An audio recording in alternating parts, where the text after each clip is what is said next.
ఆయనతో సంబంధం పెట్టుకోవడానికి మనకి యోగ్యత ఉందా అన్న విషయంలో మనల్ని సంతృప్తిపరచుకోవాలి. అందుకు తగ్గ మనోవికాసం మనకు ఉండాలి. 1 పేతురు పత్రిక 5వ అధ్యాయం 10వ వచనం, మిమ్మును పూర్ణులనుగా చేసి స్థిరపరచి బలపరచును.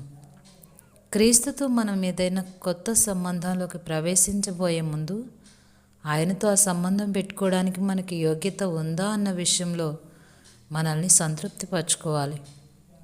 అందుకు తగ్గ మనోవికాసం మనకు ఉండాలి. ఏమాత్రం సందేహపు ఛాయలున్నా మన నిశ్చయత సడలిపోతుంది. ఇది గ్రహించి మనం ఆ నిర్ణయాన్ని, ఆ సమర్పణని, ఆ మార్గాన్ని నిస్సందేహంగా ఎంచుకోవాలి.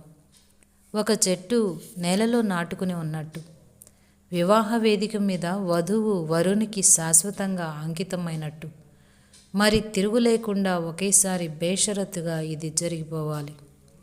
ఆ పైన స్థిరపడి బలపడి పరీక్షలను ఎదుర్కోవడానికి కొంతకాలం పడుతుంది. ఈ కాలంలో మన సంబంధం శాశ్వతమై అలవాటుగా మారిపోయేంత వరకు మనం వదలకుండా గట్టిగా అంటిపెట్టుకొని ఉండాలి. డాక్టరు విరిగిన చెయ్యిని అతకడం లాంటిదే ఇది. దాన్ని చెక్క ముక్కల మధ్య అటు ఇటు కదలకుండా ఉంచుతారు. దేవుడు కూడా తన పిల్లలు విశ్వాసపు తొలి దశల్లో చంచలు కాకుండా ఉండడానికి తన ఆత్మ సంబంధమైన పిండి కట్టు వాళ్ళ చుట్టూ కడతాడు. ఇది మనకి కష్టంగా ఉండొచ్చు, కానీ తన నిత్యమహిమకు క్రీస్తునందు మిమ్మను పిలిచిన సర్వకృపానిధియగు దేవుడు కొంచెం కాలం మీరు శ్రమపడిన పిమ్మట తానే మిమ్ములను పూర్ణులనుగా చేసి స్థిరపరిచి బలపరచును. పాపానికి రోగానికి ఒకటే సహజ ధర్మం ఉంది. పరిస్థితుల ప్రభావానికి మనం లొంగి కృంగితే ఇక అంతే.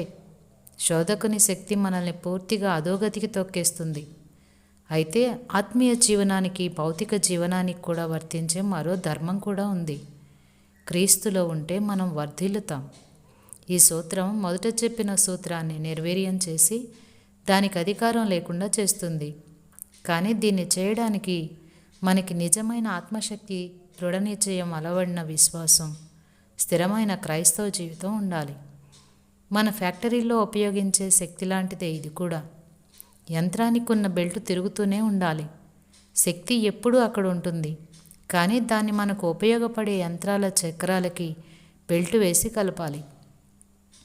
ఇలా చేసినప్పుడు మాత్రమే ఆ జనరేటర్లోని శక్తి మిగతా యంత్రాలన్నిటినీ తిప్పుతుంది. ఎన్నుకోవడం, నమ్మడం, కట్టుబడి ఉండడం, దేవునితో నిలకడగా నడిచి వెళ్ళటం, వీటన్నిటికీ ఆత్మీయ సూత్రాలున్నాయి.